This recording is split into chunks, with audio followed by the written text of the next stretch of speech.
Hello, viewers. I'm your host, Belmont. Welcome back to Power Vacuum. And Dragon Ball, or Dragon Ball Z, or whatever it is, the Dragon Ball franchise remains to be one of the most powerful and popular franchises in the world. We got this coming from Automaton Media.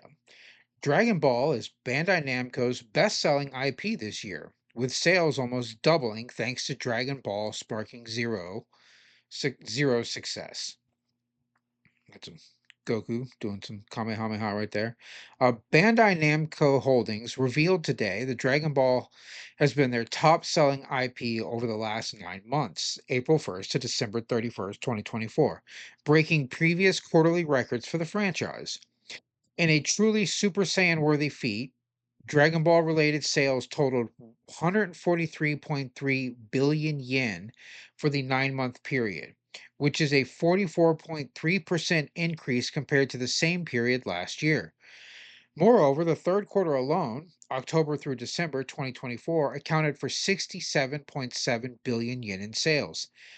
This was, of course, greatly influenced by the October 8th release of Dragon Ball Sparking Zero, which has sold over 5 million copies worldwide. All right, we're going to pause right there.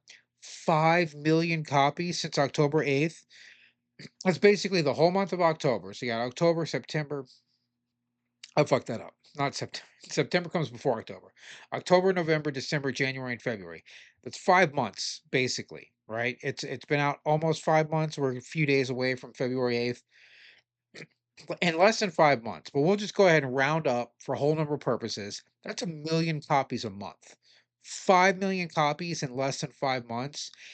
If everyone that purchased it only bought the baseline $60 version of the game, you're still looking at $300 million in sales for a Dragon Ball Z game. And given the trope that everyone says Dragon Ball Z games are just rehashes of the same game over and over and over again, for a game to make $300 million in 4 months, less than 5 months, that's fantastic. That's what you want as a game.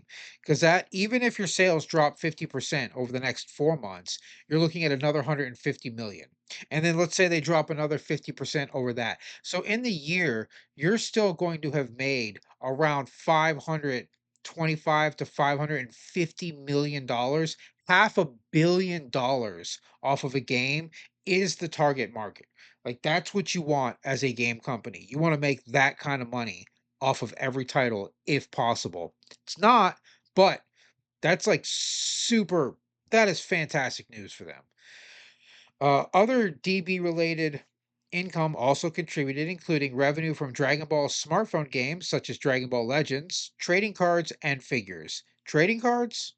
Are they still a hot thing? I think the hottest trading cards were that Dragon Ball ever got was during when Score and was it Score? Yeah, Score was making the Dragon Ball Z CCG collectible card game, and that game was fun as hell.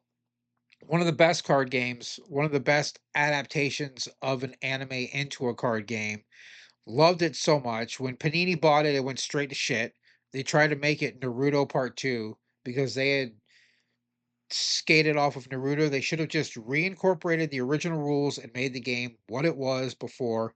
It probably would have probably still be top because people have retro tournaments for DBZ. But let's get back to the article. After Dragon Ball, Bandai Namco's best-selling IP were Mobile Suit Gundam at 115.7 billion yen and One Piece at 108.9 billion yen. Mobile Suit Gundam sales grew by 6.8% during the period, influenced by the global office performance of Mobile Suit Gundam Seed Freedom movie, as well as the global distribution of Gundam's anime series and the enduring popularity of Gundam plastic models and figures. Yeah, people still love Gundam figures. It's a phenomenon I don't understand because most of them are old. Somebody just gave my son a Mobile Suit figure, and I want to say it was Mobile Suit Gundam Seed. I don't know if it was from the movie or if it's straight from the anime, the original one.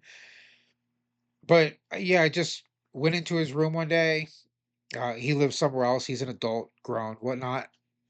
and I saw a Mobile Suit Gundam figure, and I went, "I didn't even know you liked Mobile Suit Gundam."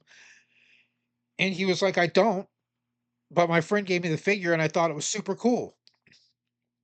And it blew my mind that people are still buying these figures just because they look cool, and it did. It's a cool little figure. It's probably only 4 inches tall, maybe 5, but it's just yeah, that's I don't know if I believe the DBZ figures are selling like that, but the Gundam ones certainly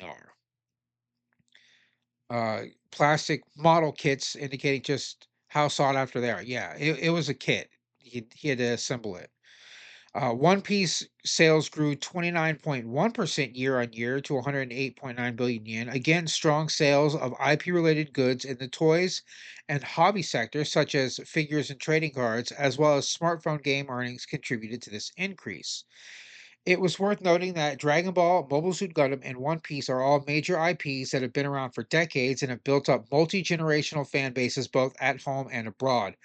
Going forward, Bandai Namco Holdings' midterm strategy will focus on strong, sustainable growth of their IPs. Yeah.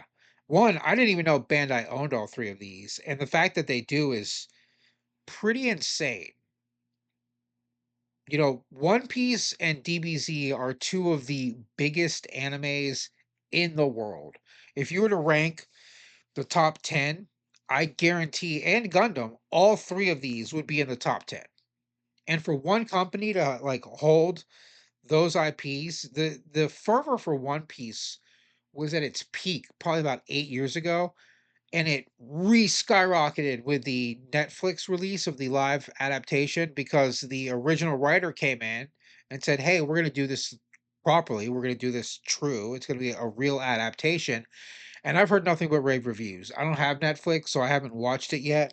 I might have to sail the seven seas, as it were, to maybe find it and watch it, but I've never watched the original One Piece. I read the first 40 or 50 chapters in Shonen Jump a long time ago, and it was pretty interesting, but it seems that it's grown its own whole life and its own fandom. Although looking at this, these cities in the background are very DBZ-esque. I don't know if there's some Toriyama influence there for how the cityscape looks, but this is wild. One, I'm mostly blown away by Sparking Zero selling 5 million copies in less than 5 months. Tremendous feat. Tremendous feat. I wonder if I can find the budget anywhere.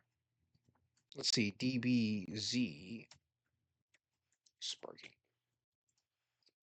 Probably not because Japanese companies are pretty tight-lipped about how much they spend on stuff.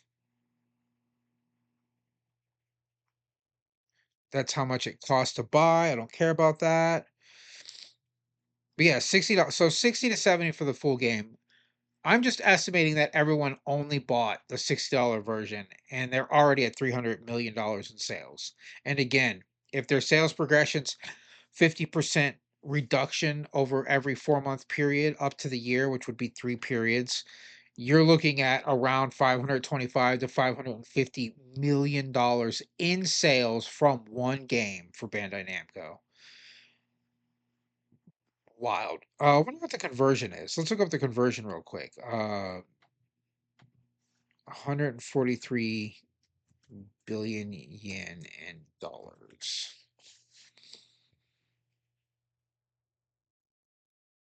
$938 million. That's oh geez, that's way more than I thought. So DBZ as a whole has earned Bandai about $1 billion in the last year. And that's a 44.3% increase. Japanese companies are killing it. These Western companies could learn a lesson. Take your classic IPs and just be true to them. Don't change them, don't modify them, don't add any unnecessary bullshit, don't inject your beliefs or modern politics into them. Just make them what they are, what the fans have proven that they love, and you will rake in the dollars. Rake it in. But yeah, I could probably ramble about this a lot longer, but I'm not. That's all I wanted to say. I wanted to read this article. I wanted to point out how successful one, Bandai Namco is doing, and two, how successful Dragon Ball Z has been. We're talking $1 billion. It's basically made $1 billion almost. fantastic news for them. But that's all I have for this video. Belmont out.